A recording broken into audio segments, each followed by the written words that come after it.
Nosotras somos Julieta Moyano y Milena Esenga y nuestro trabajo se titula Interrupción legal del embarazo, reflexiones sobre su acompañamiento y el lugar del OPSI. En el año 2018, lo que se conoció como la Marea Verde instaló el reclamo y la discusión por el aborto legal en la Argentina, y esto fue ganando lugar en el espacio público durante los últimos años.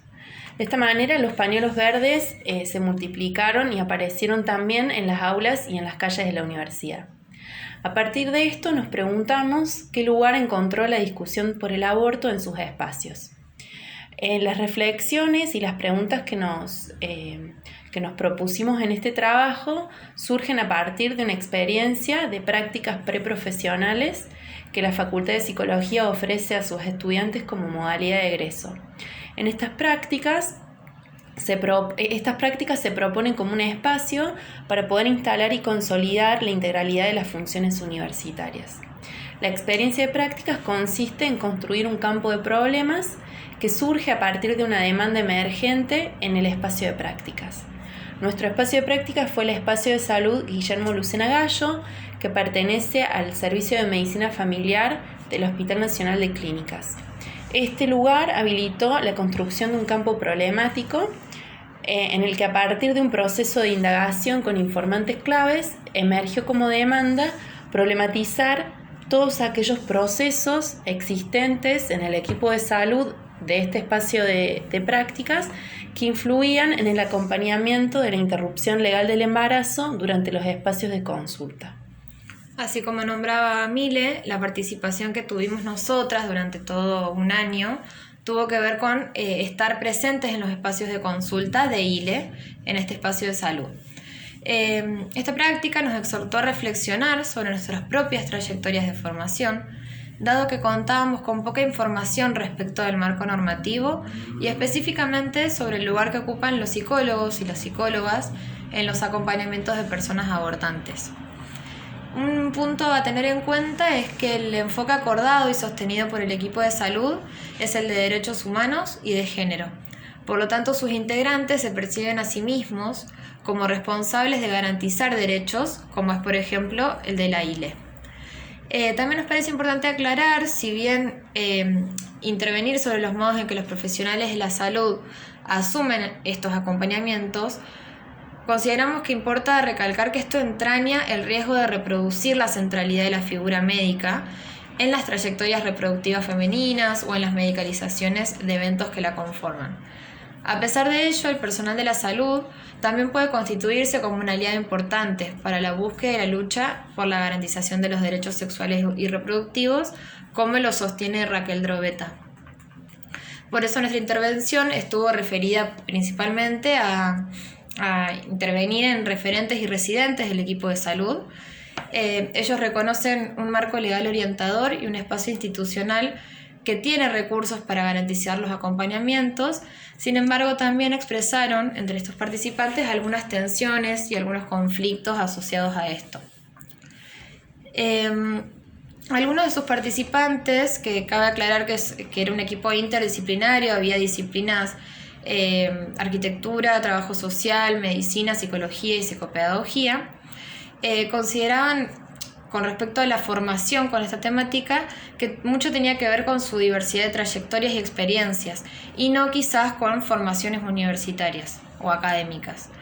Quienes sí recuerdan haber tenido espacios de discusión sobre el aborto en la universidad resaltaron no haber escuchado hablar de ILE como un derecho, sino más bien referido a la penalización que conlleva estas prácticas, lo cual no nos resulta casual, ya que está inmerso en una sociedad que lo penaliza. Entonces, el acceso al conocimiento del marco legal y a espacios de problematización en algunos de estos integrantes fue principalmente a través de las movilizaciones feministas.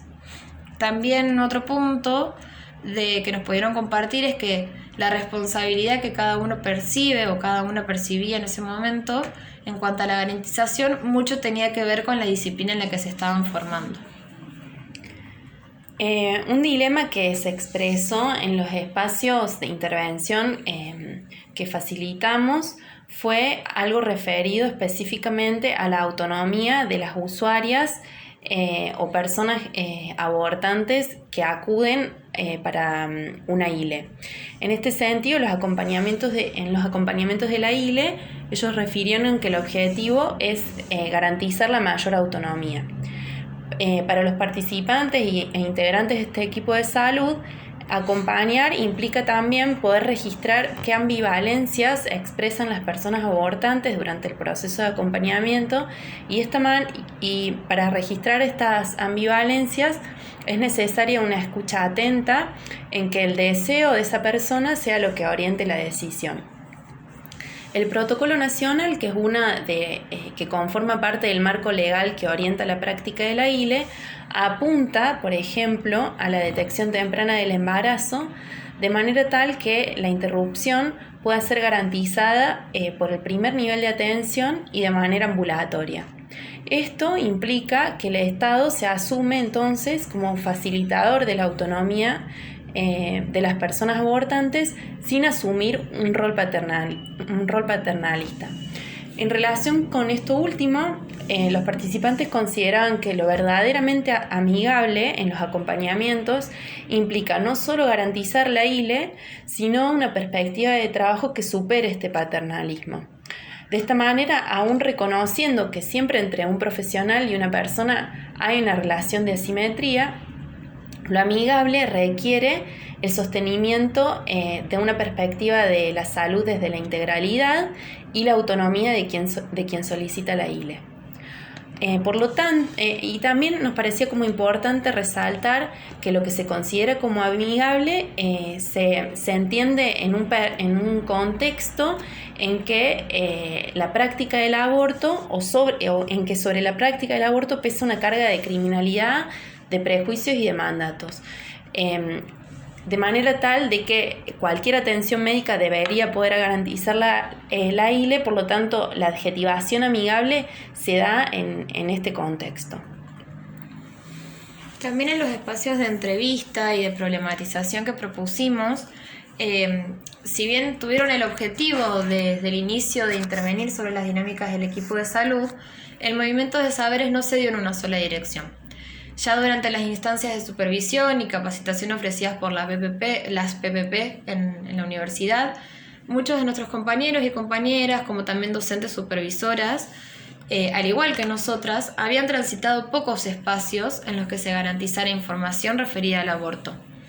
En este contexto surgió como interrogante entonces cuál es el lugar específico de los psicólogos que acompañan ILE, ya que no teníamos la formación previa.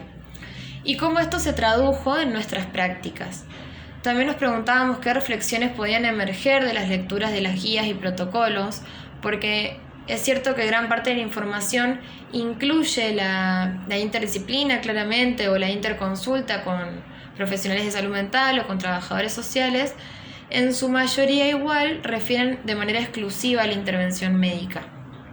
En este puntito queríamos agregar que si bien se sugiere la interconsulta o la interdisciplina, hay algo muy asociado al rol del psicólogo en estos casos que tiene que ver con el trauma en el que, o un síndrome post-aborto o traumas que son a consecuencia de interrumpir el embarazo. Nos parece importante decir que el aborto dañe de manera inevitable la salud mental de una persona es una aseveración que debe ser cuestionada.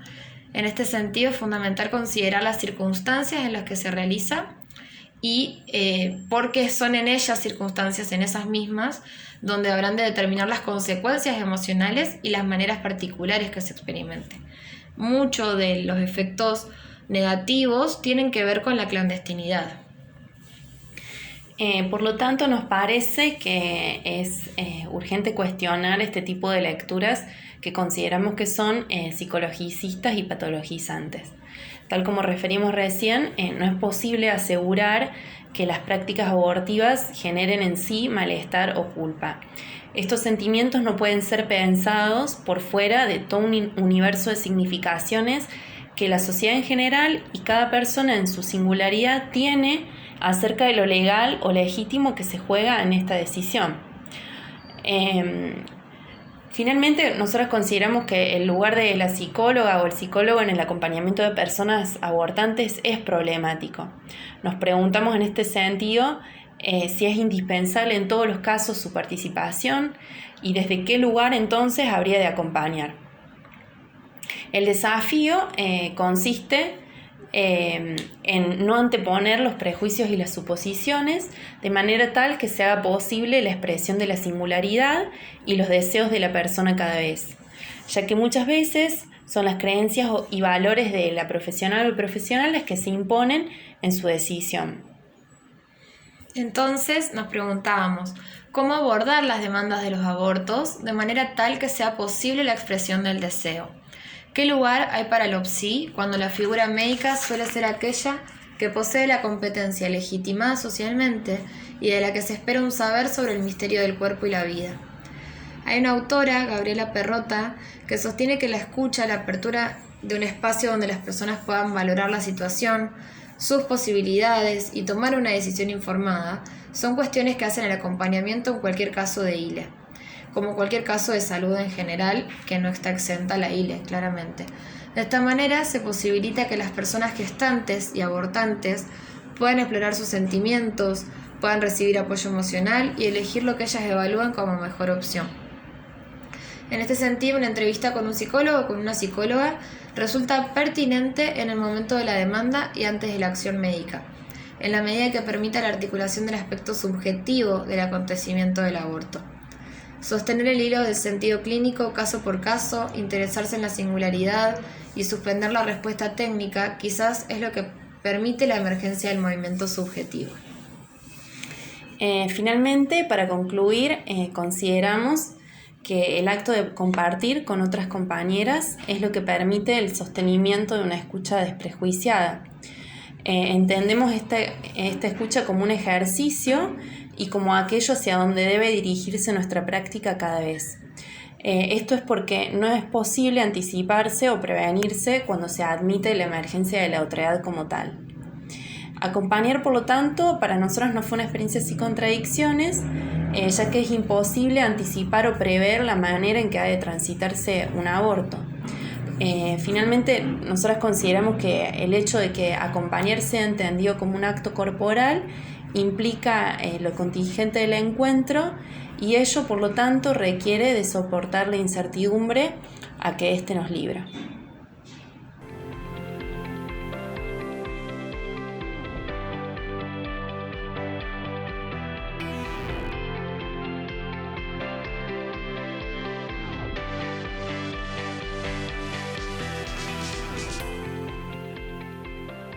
Hola a todos, mi nombre es Yanela. Hola, mi nombre es Constanza. Hola, mi nombre es Agustina. Esta presentación es producto del trabajo final integrador que fue realizado en el año 2019 como parte de las prácticas preprofesionales en el contexto salud sanitarista dentro del Hospital Materno Provincial Dr. Felipe Luche. En esta presentación intentaremos reflejar el proceso de co-construcción de nuestro campo de intervención realizando una interpretación de los resultados encontrados. El proceso dialógico de co-construcción de la demanda parte del pedido explícito efectuado por el Servicio de Salud Mental para que abordáramos el tema de efectos psicológicos y emocionales post-ligadura tubaria. En relación a este pedido, el Servicio de Salud Mental nos manifestó que les preocupaba encontrarse con algunas mujeres arrepentidas de haberse realizado la ligadura tubaria y que acudían al servicio de fertilidad solicitando revertir la operación.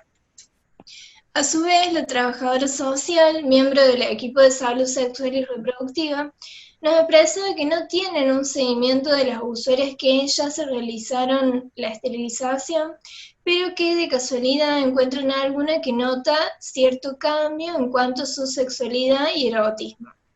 Estos dichos particulares de la trabajadora social nos alertan sobre el hecho de que la población de usuarias que ya se han ligado no participan de ningún otro dispositivo conformado dentro del Servicio de Salud Mental ni dentro del Servicio de Salud Sexual y Reproductiva. Por lo que un interrogante de este momento inicial fue cómo contactarnos con las usuarias que ya se habían realizado la ligadura para, de esta manera, poder responder al pedido explícito del Servicio de Salud Mental. A su vez, como equipo de trabajo, consideramos imprescindible adentrarnos en la manera en cómo se aborda la esterilización dentro de la institución.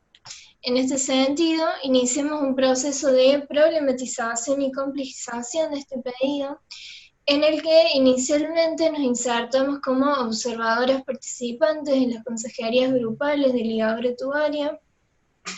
Luego realizamos entrevistas al equipo de salud sexual y reproductiva del hospital y, por último, realizamos entrevistas a usuarias interesadas en este método anticonceptivo y que recientemente se habían realizado la operación. Estas entrevistas nos permitieron reflexionar desde una mirada compleja que la ligadura tubaria, más allá de ser un procedimiento médico y un derecho sexual y reproductivo, está inserto en un contexto sociocultural en donde convergen y conviven diferentes discursos, perspectivas y prácticas, en mayor o menor medida naturalizadas, hegemónicas y que son productoras de subjetividad en torno a estereotipos, roles de género, feminidad, maternidad, sexualidad y erotismo. En este sentido, y para finalizar con esta filmina, nos preguntamos, ¿cómo delimitar el campo de intervención en base al pedido explícito del Servicio de Salud Mental y lo observado, lo problematizado, lo complejizado dentro del hospital, junto al Servicio de Salud Mental, el equipo de salud sexual y reproductiva y nosotras como equipo de trabajo? En base a este interrogante, consideramos que el post-ligadura tubaria no podía ser analizado de manera específica, sino que debíamos observar y considerar el proceso previo que la usuaria recorría para llegar a esta instancia. Así es que consideramos que la ligadura tubaria como un proceso amplio y complejo, que se encuentra multideterminado por variables psicoemocionales, subjetivas, históricas y sociales que impactan en la subjetividad de cada usuario. Asimismo, esta conceptualización implica una serie de pasos legales para poder acceder a dicho método, por lo que para el presente trabajo hemos co-construido y delimitado que este proceso se encuentra compuesto por 3 momentos interconectados entre sí. El primer momento es el momento pre-ligadura tubaria, en el cual las usuarias manifiestan un interés en acceder a este método anticonceptivo definitivo, por lo que se encuentran considerándola como una opción posible. El segundo momento lo delimitamos como momento propiamente dicho, el procedimiento de ligadura tubaria, donde la usuaria inicia los trámites legales y necesarios para acceder a este método, como lo es la consejería de ligadura tubaria, que en este hospital se realiza de manera grupal a cargo de una psicóloga y una trabajadora social. Posterior a esto, se realiza una entrevista individual con trabajo social y al finalizar la misma se realiza la firma del consentimiento informe. Por último, este proceso se encuentra compuesto por el momento post-ligadura tubaria, el cual se desprende del pedido explícito del Servicio de Salud Mental y lo definimos en el cual el momento donde la usuaria ya se ha realizado la ligadura tubaria. De esta manera queda delimitado como campo de intervención manifestaciones psicoemocionales con implicancias subjetivas expresadas por las usuarias que atraviesan el proceso de ligadura tubaria. Esto condujo a plantearnos y replantearnos objetivos que pudiesen ponerse en práctica reflejando nuestro posicionamiento, por lo que quisimos desde el principio priorizar las voces de las usuarias a los fines de poder representarlas en la sistematización. De esta manera, el objetivo general que nos planteamos fue promover la reflexión en torno a la ligadura tubaria como un proceso con implicancias subjetivas y socioculturales junto al Servicio de Salud Mental del hospital. Para ello nos planteamos 3 objetivos específicos. El primero, buscamos indagar y sensibilizar sobre la implicancia de los estereotipos y roles de género en los cuidados sexuales de estas usuarias que atraviesan el proceso de ligadura. En segundo lugar, buscamos profundizar sobre las manifestaciones psicoemocionales que ellas expresan a lo largo del proceso a partir de las concepciones que poseen sobre maternidad y sexualidad femenina. Y por último, intentamos indagar y reflexionar acerca del arrepentimiento en torno a la ligadura en estas usuarias que atraviesan el proceso. A los fines de intervenir en este proceso de ligadura tubaria, establecimos distintos recursos metodológicos específicos para cada momento que compone este proceso.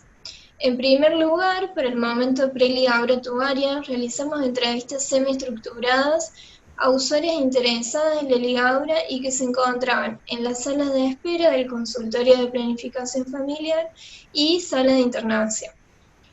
En segundo lugar, para el momento propiamente dicho del procedimiento de ligadura tubaria, coordinamos consejerías estableciendo una dinámica participativa desde la perspectiva de diálogo de saberes. Para el momento post-ligadura tubaria, establecimos contacto previo con las usuarias que recientemente se habían realizado la ligadura y aún se encontraban internadas a los fines de solicitarles su consentimiento verbal y su número de teléfono para concretar posteriormente una entrevista telefónica. Por último, como intervenciones transversales del proceso de ligadura tubaria, coordinamos talleres en el Día Internacional de la Anticoncepción y entrevistamos a profesionales del hospital.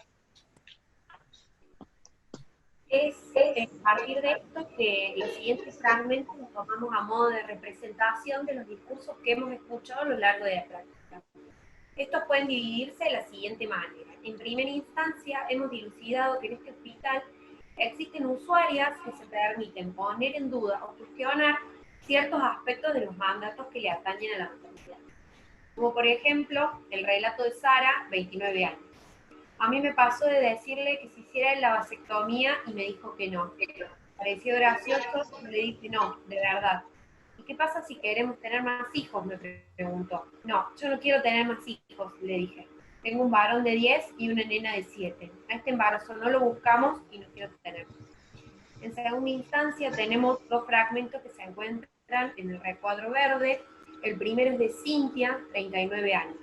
Sinceramente, ahora que me hice la ligadura, me siento súper relajada y aliviada. Tengo tiempo para criar a mis hijas sin tener que preocuparme. Y el segundo es de Laila, 24 años. Yo ya cumplí con ser madre. Ya tengo mis hijos y mi familia. Si no estoy preocupada por quedar embarazada, puedo criarlos como ellos se lo merecen. A partir de estos discursos, se puede observar que son un reflejo del aferramiento al mito mujer igual madre planteado por Ana María Fernández, más precisamente con los recursos que le otorgan eficacia en el imaginario social. El primero es la ilusión de naturalidad, donde plantea a la maternidad como un fenómeno propio de la naturaleza, por lo que es esperable y natural el hecho de que una mujer sea madre por disponer de un aparato reproductor que lo permite y un instinto natural propio que servirá de guía para criar a sus hijas e hijos. Y el segundo recurso que hemos observado en estos relatos es el de a menos hijos, más mito, donde hace referencia que cuanto menos hijos tenga la mujer, será más incondicional porque estará abocada a cuidarlos y criarlos, y lo dará todo por ellos. Por último, con respecto a los fragmentos del recuadro blanco, tenemos a Andrea, 25 años. Mi hermana se realizó la ligadura y ahora quiere tener un bebé. Ella estaba en pareja antes, después se separó y ahora su actual pareja quiere un hijo. Y el segundo es de Tamara, 29 años. Me quise hacer la ligadura hace 4 años, pero mi marido me había dicho que lo piense mejor. Mi familia me dijo que era muy joven, que si me separaba me iba a poner con otro que podía querer tener hijos conmigo.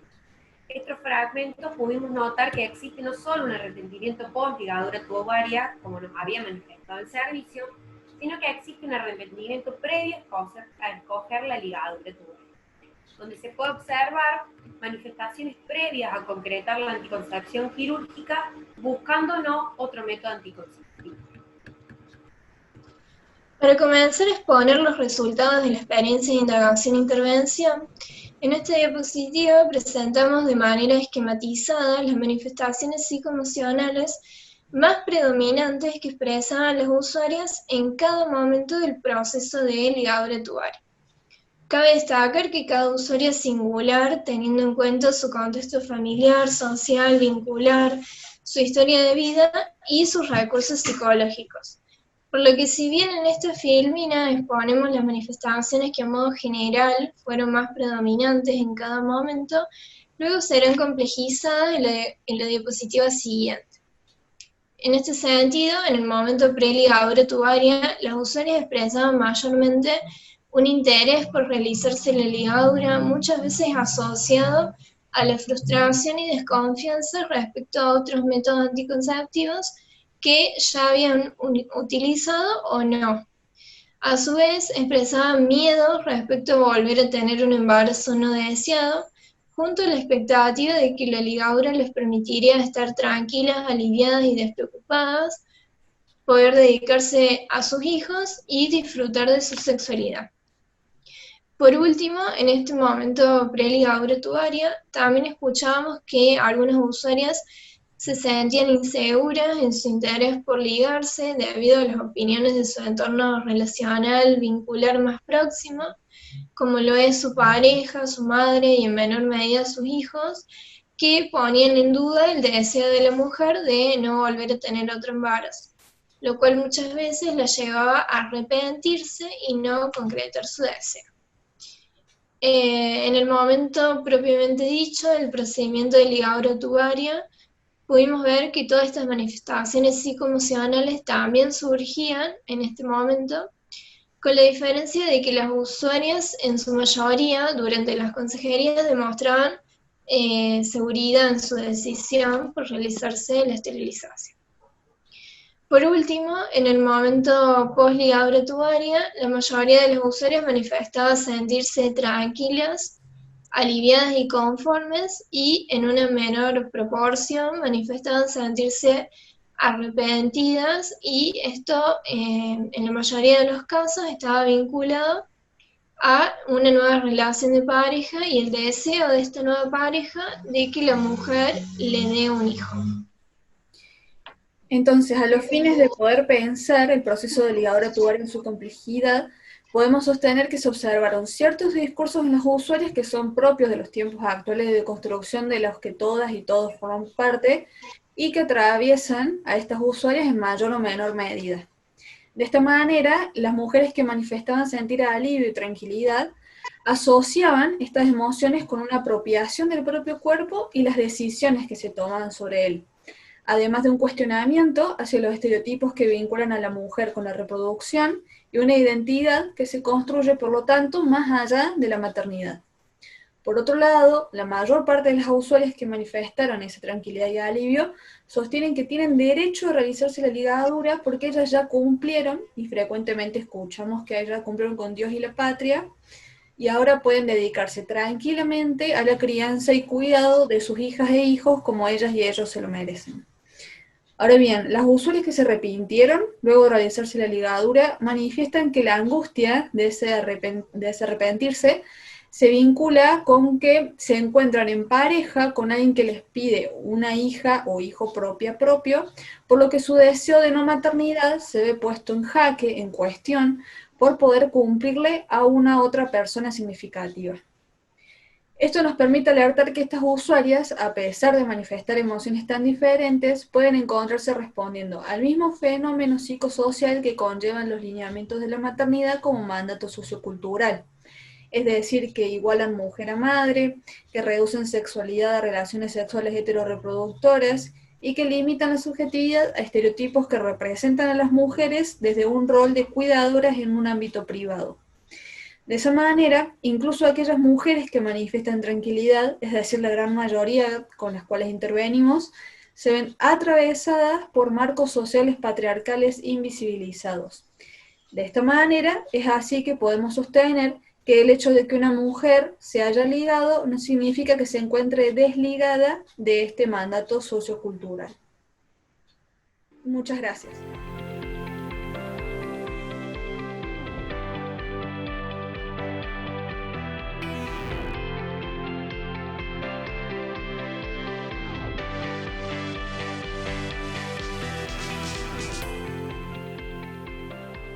Hola, el nombre de mi compañero es Ari, mi nombre es Mayra. En esta ponencia les vamos a contar sobre nuestras prácticas preprofesionales realizadas en una institución provincial de educación media de la ciudad de Córdoba, que se caracteriza por ser un centro educativo que pertenece a la educación pública estatal y se encarga de ofrecer el nivel de educación media en los turnos mañana y tarde.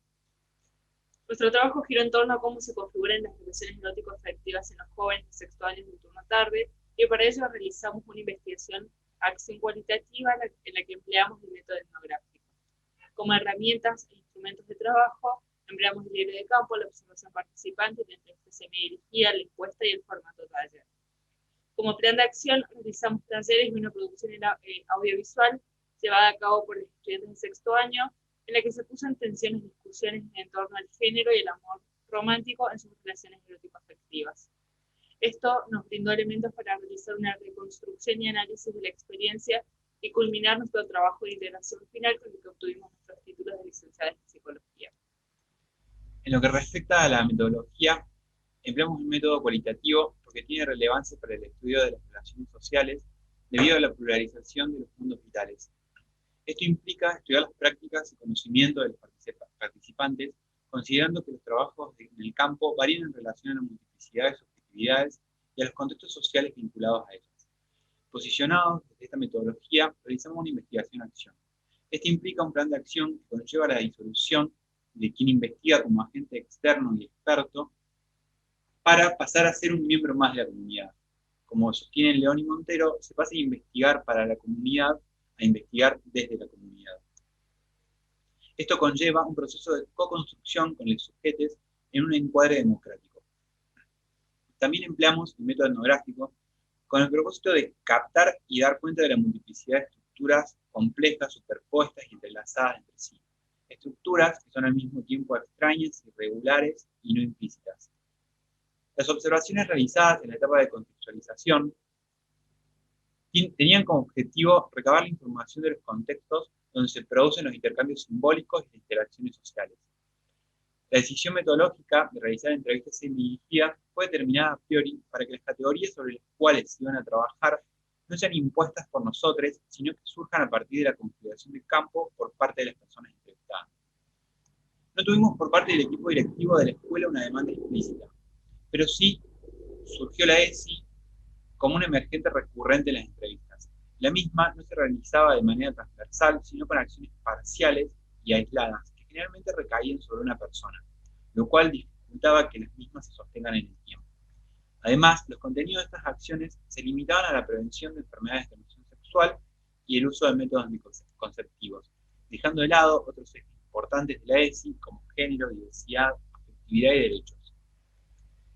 La sanción de la Ley Nacional 26150 del Programa de Educación Sexual Integral conlleva la ampliación de derechos en cuanto al acceso a la educación para una sexualidad responsable, reconociendo a los estudiantes como sujetos de derechos, por lo que poner el foco en su estado responde a una mirada de prevención primaria y promoción de la salud y derechos de los jóvenes. Nuestra posición en esta instancia se basó en el reconocimiento de esos discursos y que ellos fueron el punto de partida de la demanda. Se tomó la decisión de realizar una encuesta para que la demanda se termine de configurar con las voces de los jóvenes de una manera masiva y representativa. Darle la palabra a ellos es reconocer a los protagonistas en sus procesos de aprendizaje-enseñanza, sujetos con autonomía y derechos que deben ser respetados, por historias y saberes que son valiosos y de esta manera nos pudimos correr de posiciones adultocéntricas. La encuesta, por su parte, fue aplicada al ciclo de especialización del turno tarde y se dividía en tres partes. En primer lugar, apuntaba a recabar información respecto al conocimiento que tenían los jóvenes sobre la ley. En segundo lugar, indagaba sobre los ejes de la ESI y finalmente consultaba sobre aquellos aspectos sobre los que querían tener más información. Entendemos la demanda como una lectura de la realidad que no se presenta a priori, sino que se va construyendo en conjunto, que se va conformando con el conocimiento de la institución, de su historia, de su dinámica, con el reconocimiento de aquellos que la habitan y dándole espacio a que los discursos sean escuchados. En la construcción de la demanda fueron los emergentes inquietudes y problemas que el escenario proponía los que fueron direccionando, dando cuerpo y contenido a nuestro eje de trabajo. Buscamos siempre que fuese un proceso en conjunto que se ajuste a sus destinatarios y que reflejara sus particularidades y contextos. El análisis de la encuesta nos llevó a inclinarnos por el eje de afectividad. Es por este motivo que nos preguntamos acerca de cómo se configuran las relaciones erótico-afectivas en los jóvenes. Para la construcción del eje de sistematización, se tomó en primer lugar la categoría de relaciones erótico-afectivas, lo que apunta a reconocer que entre los jóvenes se da una diversidad de maneras de relacionarse que no se agotan en el noviazgo o en modalidades más tradicionales.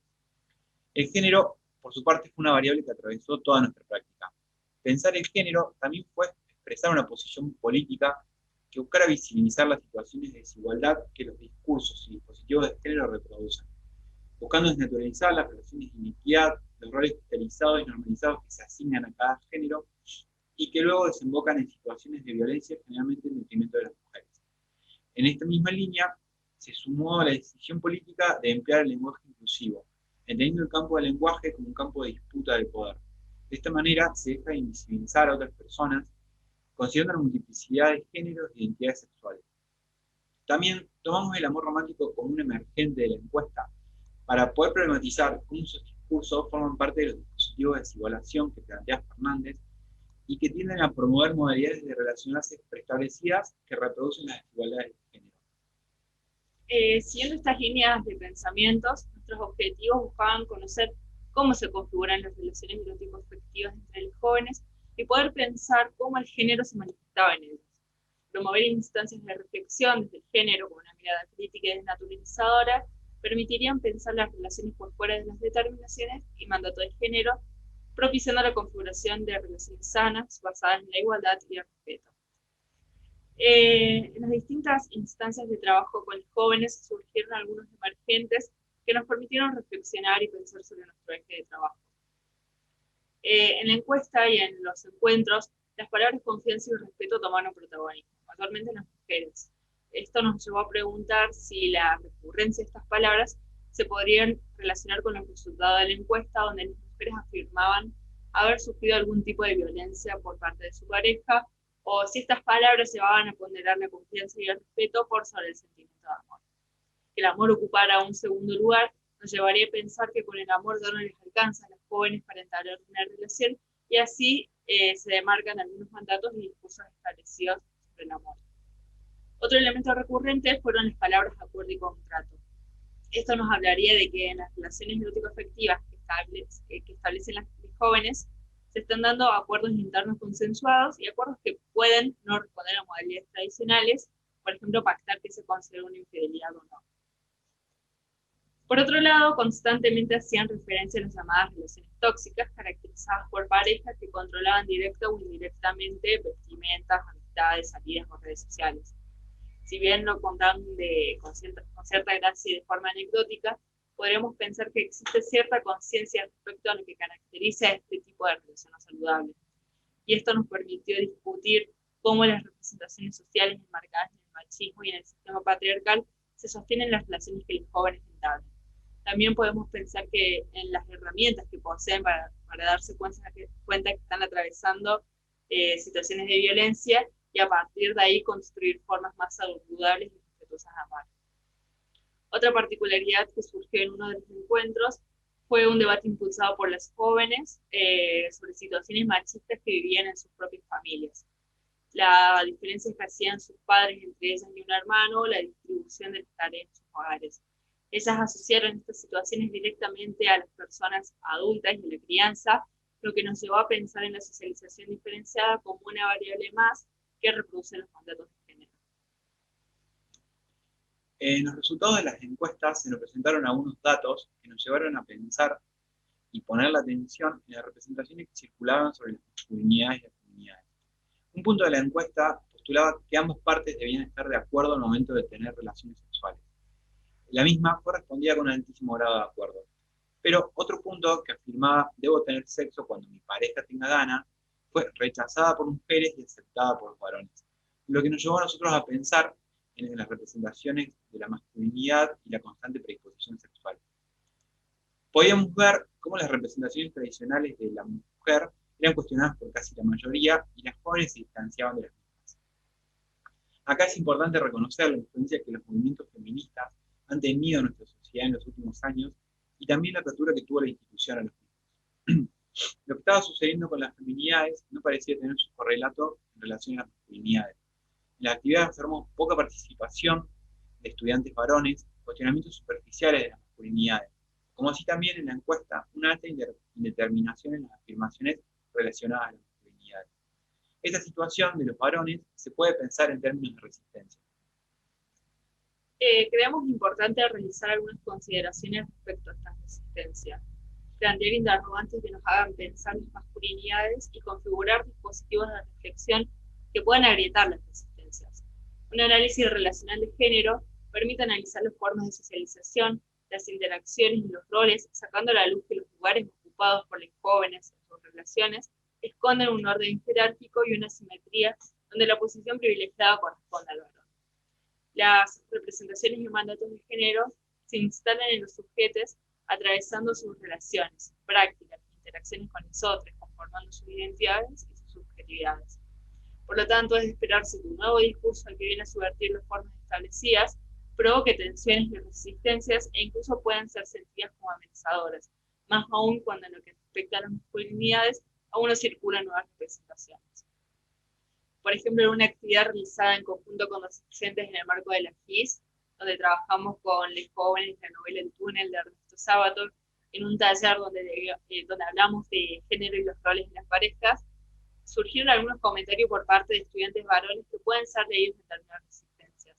Frente a los roles y situaciones que representaban las figuras femeninas en las actividades, algunos estudiantes argumentaban que eran resultado de sus decisiones o que tenían ese rol porque querían. Reducir esas situaciones a la libertad de cada persona implicaría una visión reduccionista de fenómenos sociales multideterminados. Por otro lado, en las actividades llevadas a cabo, pudimos observar que algunos estudiantes y docentes denunciaban la dimensión de género como una bajada ideológica. Sin embargo, es importante dar cuenta de que estas modalidades de resistencia que nos encontramos no son casos aislados, sino que son el reflejo de una cuestión que está enraizada a nivel social y que se replica en distintos ámbitos. Debemos abordar las resistencias desde su complejidad, los efectos que tienen los discursos y mandato de género en los jóvenes y sus subjetividades, así como la influencia y condiciones de sus contextos socioculturales. Esto nos permite pensar algunas coordenadas para poder trabajar estas temáticas en el ámbito educativo. El amor romántico fue uno de los disparadores surgidos de la aplicación de la encuesta y fue lo que direccionó nuestras actividades y el trabajo de sistematización. Reflexionamos y teorizamos sobre el amor desde el eje de afectividad y género del programa ESI y se buscó problematizar cómo los discursos y mitos del amor romántico establecen roles y mandatos diferenciados para hombres y mujeres. Estos lineamientos nos permitieron trabajar junto a los jóvenes y promover momentos de reflexión y desnaturalización de los discursos del amor romántico. Y de esta manera, pensar la presencia o no de estos en sus relaciones erótico-afectivas. Los decires de los jóvenes en los debates expresaban ciertas críticas y reflexiones en torno a los mitos del amor romántico, sobre todo en aquellos mitos que pueden tener incidencia en la forma en que se configuran sus relaciones erótico-afectivas, como por ejemplo cambiar por amor, no sentir atracción por otras personas, renunciar a la intimidad, o que el amor todo lo perdona. La crítica a esos mitos puntuales se pudieron relacionar con lo que ellos mencionaban como relaciones tóxicas. Los aspectos más idealizados del amor, como la perdurabilidad, la capacidad de generar felicidad, fueron los más compartidos por los jóvenes. Si bien en sus discursos los jóvenes reproducían aspectos idealizados del amor, la confianza, el respeto y la reciprocidad eran condiciones que siempre asociaban a este. Sin embargo, los aspectos más idealizados del amor romántico persistían en los discursos de los estudiantes varones y eran menos cuestionados. Esto pudimos pensarlo en cómo el amor ofrece a los sujetos distintas representaciones y objetivos que se instalan en sus subjetividades y otorgan algún sentido a sus vidas. De ahí que haya algunos aspectos que se sostengan. Si bien los jóvenes pueden configurar sus relaciones erótico-afectivas de diversas maneras, incluso más alejadas de las tradicionales, aún son atravesadas por los discursos y modalidades del amor romántico. Creemos importante generar instancias de circulación de la palabra, de sus inseguridades y miedos, y crear espacios para que los jóvenes puedan hablar del amor y sus relaciones. En las instancias de sistematización y de reflexión de nuestra experiencia, podemos rescatar algunas coordenadas para continuar pensando los dispositivos de trabajo con los jóvenes y las temáticas de género. Los dispositivos grupales facilitaron el trabajo de estas temáticas y permitieron experimentar una instancia grupal con variedad de producciones, lecturas y discusiones que fomentaron el proceso crítico y reflexivo.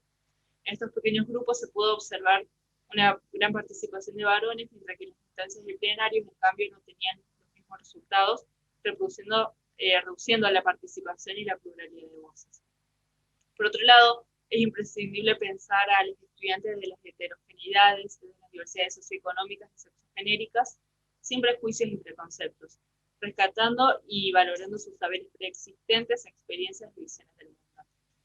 Un aspecto sumamente relevante que vio nuestra experiencia con los dispositivos fue no caer en una visión tradicional y adultocéntrica de ver a los jóvenes como carentes de conocimientos y saberes, cuestión que generalmente es afianzada en la relación asimétrica docente-estudiante en instituciones educativas. Esto confluye en un posicionamiento del profesional de la psicología que reconoce las particularidades de los discursos y que otorga la palabra a los jóvenes, que está abierta a escuchar y reconocer esos saberes, permitiendo que las palabras fluyan sin miedo a ser juzgadas o sancionadas. Entendemos este posicionamiento como un facilitador para trabajar estas temáticas en el ámbito educativo, promoviendo en primera instancia la puesta en palabras de situaciones invisibilizadas para luego fomentar la reflexión, la desnaturalización y el cuestionamiento. Otro aspecto relevante para pensar el quehacer del profesional de la psicología es la noción de poder. Debimos ejercer una autoridad que tienda a la horizontalidad, es decir, ser democráticos sin caer en el autoritarismo ni en el infantilismo. Los dispositivos grupales, nuestro ejercicio gira en torno a ser facilitadores de la palabra y de su circulación, respetando y haciendo respetar las voces de los integrantes. Esta postura nos parece esencial, ya que al estar buscando una mirada crítica y desnaturalizadora sobre las desigualdades que produce el género, promover la horizontalidad se convierte en una expresión política en sí misma. En esta instancia, el título de nuestro trabajo, El amor desgenerado, solo se justifica desde la opción de pensar el amor y las relaciones por fuera de la determinación y mandatos de género. Si las formas de relacionarse, las modalidades del amor y sus expresiones se alejan de las situaciones de subordinación y dominación, recién en esa instancia se pueden comenzar a establecer vínculos saludables basados en el respeto y la igualdad. Además, como el lenguaje inclusivo provoca en los lectores una incomodidad a la fluidez de la lectura y tiene la potencialidad de generar reflexiones que rompan cristalizaciones, pensar en términos del amor desgenerado nos lleva a vivenciar ese mismo ruido e incomodidad, pero en el ámbito del amor. El género, como herramienta para pensar la realidad, debe ir acompañada de una mirada crítica, que constantemente nos haga revisar nuestras prácticas y que invite a otros a hacer lo mismo, que nos impulse a reflexionar cómo la sociedad y nuestras subjetividades están atravesadas por esas construcciones. Al hablar de género, debemos tener el recaudo de no caer en una mera descripción de lo femenino y lo masculino que roce con concepciones esencialistas y que continúen reproduciendo esos discursos, sino que se requiere visibilizar y poner en tensión los procesos de desigualación y los dispositivos de poder. Retomando los aportes de Fernández, los dispositivos de desigualación apelan a la dimensión subjetiva, donde los argumentos que justifican la desigualación forman parte del bagaje subjetivo. Esto nos debe interpelar para poder pensar de qué manera en nuestros haceres cotidianos y más aún como profesionales de la psicología seguimos sosteniendo o reproduciendo algunos de estos mandatos.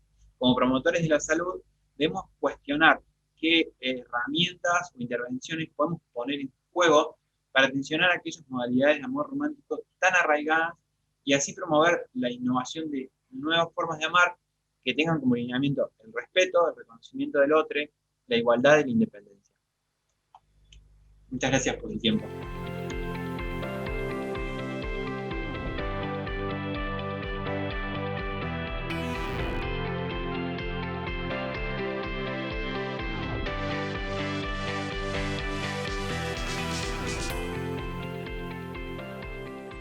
La presente ponencia, denominada Mujeres en STEM, un análisis feminista acerca de las brechas educativas y laborales, surge en el contexto del Seminario de Ciudadanía y Democracia, perteneciente a la Maestría de Ciencias Sociales, Género y Políticas Públicas que estoy realizando en la Facultad Latinoamericana de Ciencias Sociales, FLACS.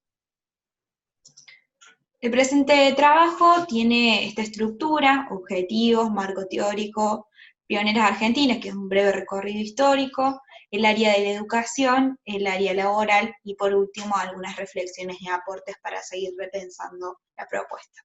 Como punto de partida para el recorrido que propone la ponencia, partimos de un informe realizado por la UNESCO en el 2017, donde una de las estadísticas que tiene el informe determina que las mujeres ocupan un 35% de las matrículas a nivel mundial en las disciplinas de ciencia, tecnología, ingeniería y matemáticas.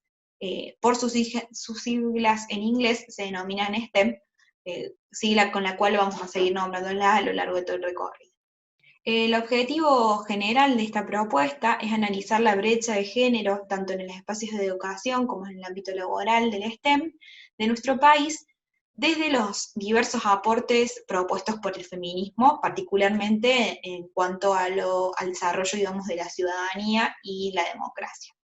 Tomamos como marco referencial, marco teórico de los estudios de género, el concepto de ciudadanía plena, desarrollado ampliamente por Vareiro y Fraser, como así también la distribución del poder social y el reconocimiento de las mujeres en su diferencia, aportes que realiza Fraser para poder repensar una ciudadanía plena y sustancial, los diversos aportes de muchísimos autores y autores del feminismo que plantean las tensiones entre las esferas de lo público y lo privado, como aquella invención de ambientes y espacios dicotómicos.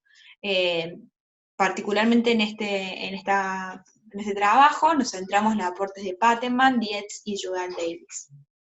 Y por último, más relacionado con el espacio laboral, retomamos los aportes de techo de cristal, el concepto del techo de cristal, piso pegajoso, segregación vertical y horizontal, propuestos por Burin y Diana Mafia.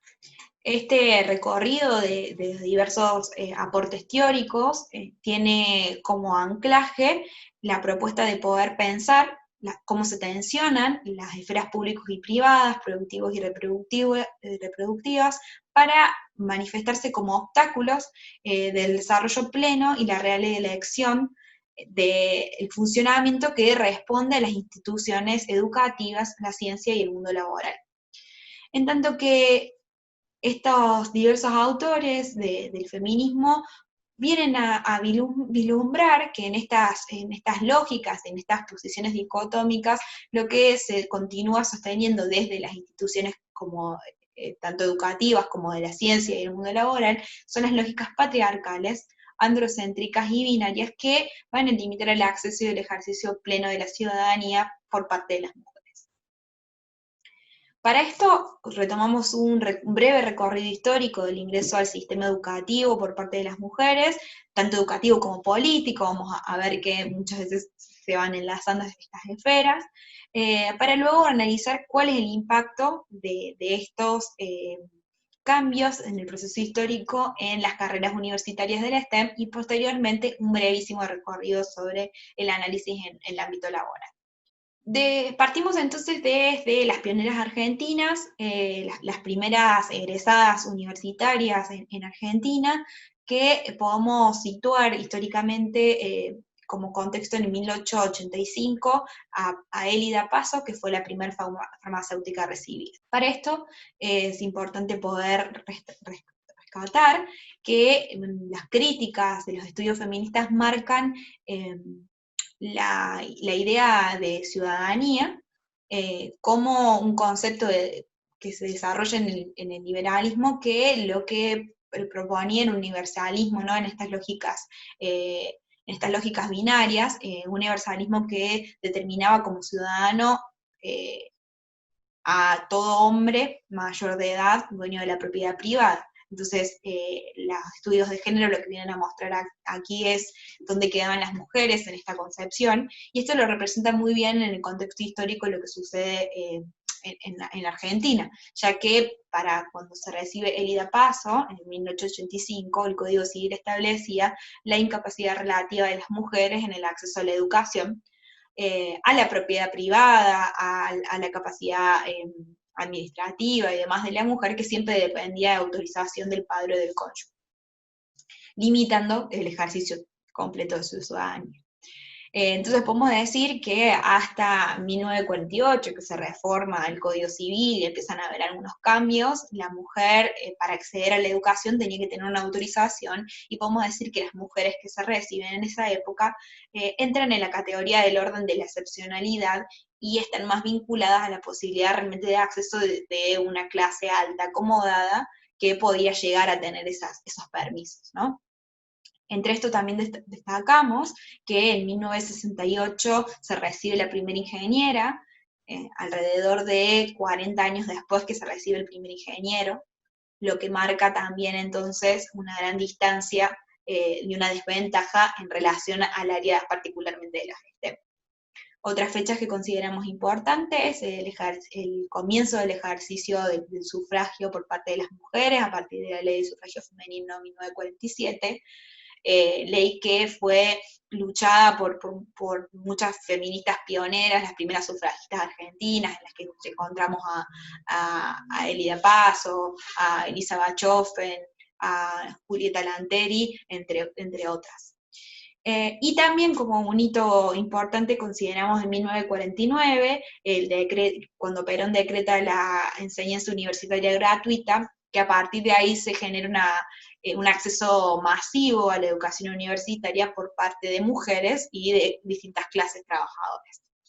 Bien, aquí retomamos esta frase de Julieta Lanteri, porque, como les decía, Julieta Lanteri ha sido una de las grandes pioneras argentinas en la lucha por los derechos de las mujeres, quien por más de que pertenecía a una clase acomodada, como las primeras universitarias argentinas, ellas no se quedaron, digamos, con la posibilidad de acceso para ellas a los derechos, sino que querían universalizar los derechos para todas las mujeres y abrir camino, y han realizado una gran lucha porque hoy el acceso a la educación y las transformaciones también de la posibilidad del acceso al espacio público para las mujeres sea cada vez más amplia.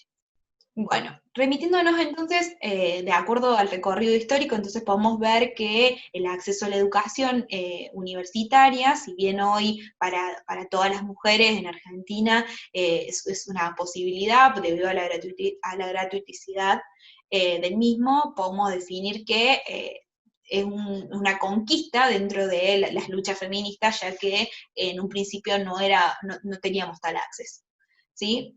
Pensando entonces en la actualidad, podemos establecer que la matrícula actual, esto responde, estos datos que tenemos acá, es donde podemos repensar y cotejar lo que sucede también de acuerdo a la UNESCO a nivel mundial. Esto responde al anuario 2019 de la Universidad Nacional de Córdoba. Podemos ver cómo la matrícula en las carreras como Psicología y Trabajo Social se encuentra ampliamente feminizada. Tenemos entre un 78 y un 80% de mujeres contra un 20 a 22% de varones. ¿Por qué tenemos dos cifras? Porque no solo se ven las carreras de psicología, sino que también contemplamos el trabajo social con sus correspondientes categorías. Y en contraposición a lo que sucede con las carreras como la licenciatura en computación, también de la Universidad Nacional de Córdoba, ingeniería electrónica, agrónima y mecánica, podemos ver todo lo contrario, ¿sí? Como aquí la matrícula está totalmente masculinizada, un 72% responde a varones y un 28% a mujeres. Entonces podemos ver que si bien desde 1950, podemos decir, la mujer tiene un acceso masivo a la educación, lo hace, digamos, el acceso, si bien hoy podemos decir que en las universidades las matrículas se encuentran feminizadas, no responde así a la lógica de todas las carreras, sino que la distribución de las matrículas van a ser una fiel representación de los estereotipos de género que hemos aprendido en los procesos de socialización. Es decir que, si bien las mujeres tenemos un mayor acceso al mundo de lo público y cada vez se intenta romper más la barrera entre lo público y lo privado, el acceso al mundo de lo público es como una extensión del mismo público, del mismo ámbito privado que estuvo repensado para las mujeres.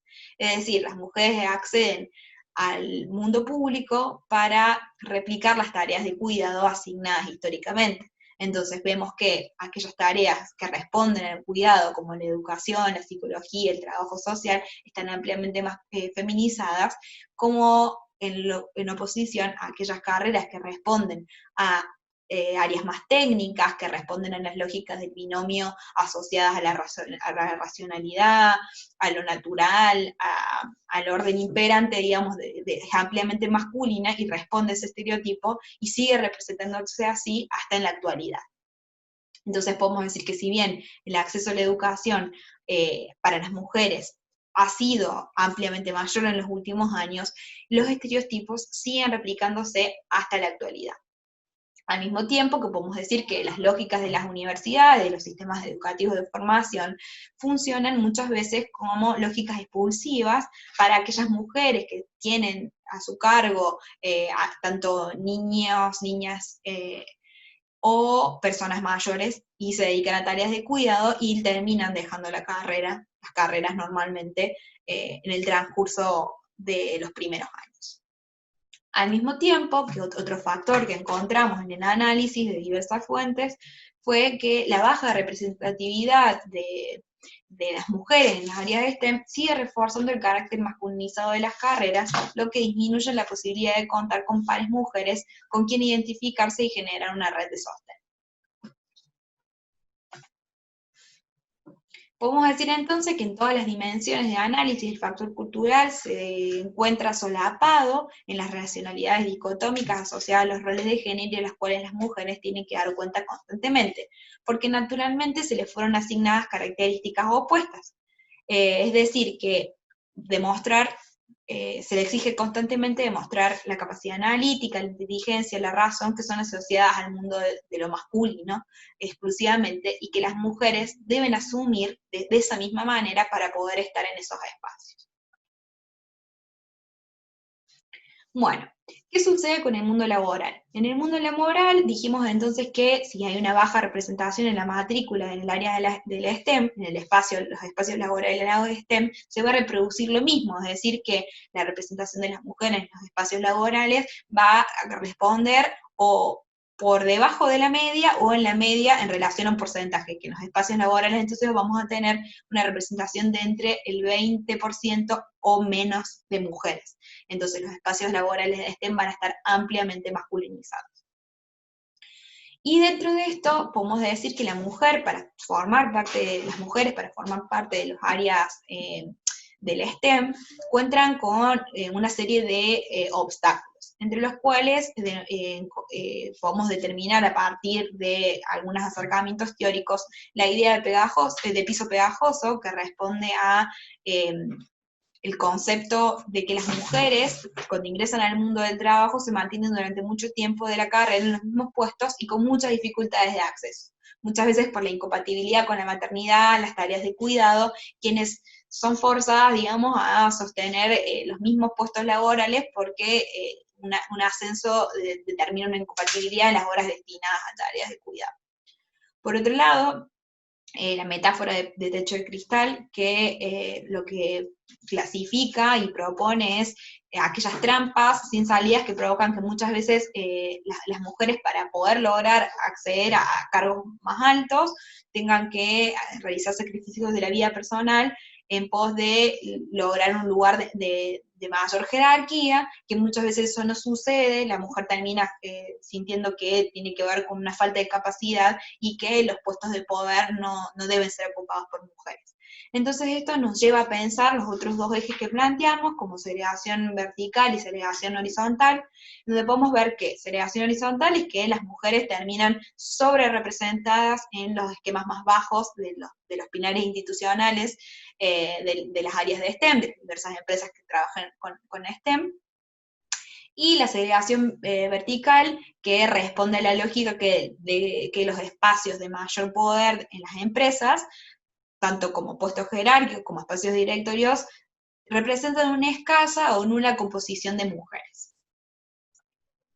Y para finalizar, como propuesta de reflexión, para poder salir de estas dificultades y generar un mayor crecimiento de la matrícula de mujeres y generar espacios más equitativos, tanto en mujeres como para hombres, vemos necesario pensar un nuevo contrato social en donde, por un lado, en los espacios educativos se modifiquen las prácticas androcéntricas y patriarcales que reproducen y perpetúan los estereotipos de género.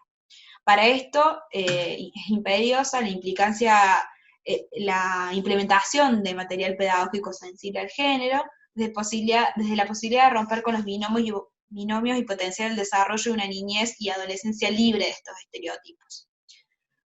Consideramos que la niña es el punto clave, ya que es donde las niñas empiezan a generar mayor resistencia y no generar interés por las áreas del STEM. Y por otro lado, la dimensión de esferas como opuestas, que es una de las denuncias más importantes que viene haciendo el feminismo en relación a la idea de la dicotomía entre lo público y lo privado, han logrado sostener durante muchos años las desigualdades genéricas sustanciales. Entonces consideramos que en tanto la cultura siga proponiendo modos dicotómicos en los procesos de socialización y asignando roles de acuerdo al género, el desarrollo de las mujeres seguirá estando obstaculizado para lograr una ciudadanía plena, y por lo tanto esto seguirá siendo una utopía. Muchas gracias.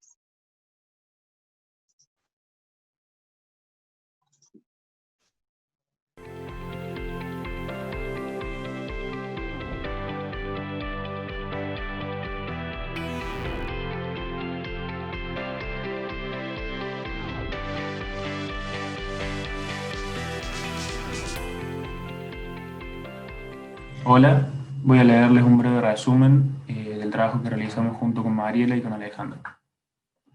El síntoma como disidencia, hacia la despatologización de las diversidades sexuales.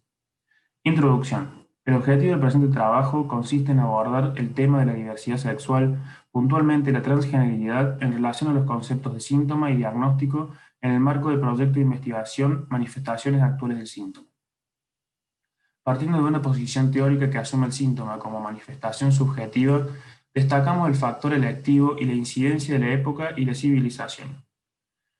Para ello nos servimos del libro El viaje inútil transescritura, de la autora Camila Sosa Villada, escrito en forma autobiográfica para una reflexión crítica del diagnóstico en relación a la diversidad sexual. El término trans será trabajado como se define en el proyecto de ley integral para las personas trans en el artículo 2, definiciones, como quien autopercibe y o expresa un género distinto al sexo que le fue legal y o convencionalmente asignado al momento del nacimiento, o bien un género no encuadrado en la clasificación masculino o femenino, en particular si incluye a las personas identificadas como travestis, transgéneros y transexuales. Otra aclaración importante a la hora de abordar esta temática es la consideración de este trabajo solamente como una aproximación a los estudios trans, y contribuye a la visibilización de un discurso científico, médico, clásico, tradicional, que patologiza las expresiones trans y que hace uso y abuso del diagnóstico, abordando el síntoma como una expresión mórbida de la personalidad, es decir, como un problema o manifestación a ser suprimida, acallada. Es así que realizamos este trabajo con la esperanza de que sea útil para algo más que una presentación que interpele el discurso académico, ya que, de acuerdo a lo que expresa el proyecto de ley integral para las personas trans, los promedios de vida, según los datos que poseen algunos referentes, arrojan un mínimo de 35,5 y un máximo de 41,25 años de vida. Esto debería ser un dato que mínimamente nos alerte como sociedad y nos haga reflexionar sobre cuántos derechos estamos vulnerando y negando a estas personas. Materiales y métodos. La metodología es cualitativa, exploratoria y de revisión bibliográfica. Resultados.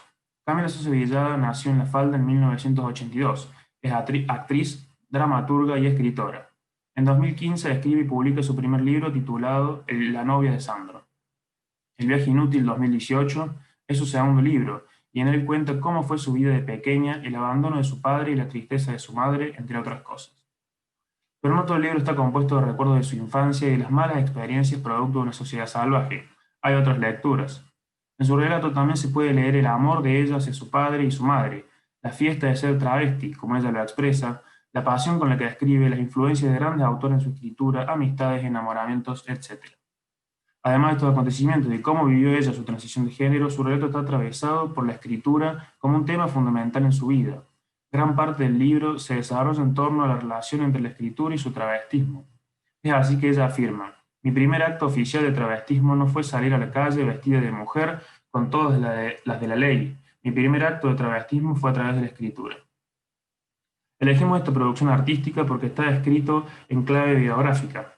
Leonard Arfuch, 2014, define el espacio autobiográfico no meramente como un reservorio de géneros canónicos, sino como un horizonte de inteligibilidad para analizar lo que leía como un síntoma, esa ebullición cultural, mediática y hasta política que caracteriza nuestro presente. Asimismo, el género literario autobiográfico resulta de gran utilidad para entender las orientaciones colectivas del deseo, el placer, la notación emocional de la cultura, la experimentación autoficcional y crítica, la afirmación de identidades colectivas, las ampliaciones de derechos y la búsqueda de reconocimiento. Camila Sosa Villada comienza su relato con un recuerdo muy antiguo. Lo primero que escribo en mi vida es mi nombre de varón. Aprendo una pequeña parte de mí. Sentada en la falda de su padre, quien le enseña a agarrar correctamente las cosas, esta vez el lápiz, redobla la apuesta y escribe su nombre. Cristian Omar Sosa Villada. Las categorías sexo y género son productos del discurso sexual de una época. A través de ellas se impone la heterosexualidad como norma y las expresiones de la sexualidad se reducen al binario masculino y femenino. No obstante, sabemos que el ser del lenguaje cambia de acuerdo con las civilizaciones y que los cambios producen nuevos órdenes discursivos. Además, el discurso sexual heteronormativo asigna roles predeterminados a las personas de acuerdo al genital con el que nacieron e instala premisas básicas desde las cuales se justifican todo tipo de desigualdades, violencias, borramientos. Este discurso sexual entra en relación con lo que Lacan estableció como el discurso del amo. Al respecto, Miller señala que, cuando Lacan escribe el discurso del amo, entiende que es el otro con mayúscula quien le da su valor representativo. La dominación quiere decir, ante todo, que es el otro quien hace la evaluación significante del sujeto, la evaluación que hace de él una persona. Es en el primer recuerdo relatado al comienzo del libro donde podemos captar la incidencia del otro, de su discurso y la transmisión de una heterosexualidad normativa, entre otras cosas. Este nombre de varón es lo primero que escribe, un primer nombre, que proveniente del discurso amo, biomédico, heterosexual, binario, agenciado por un padre, determina un género y sus prácticas.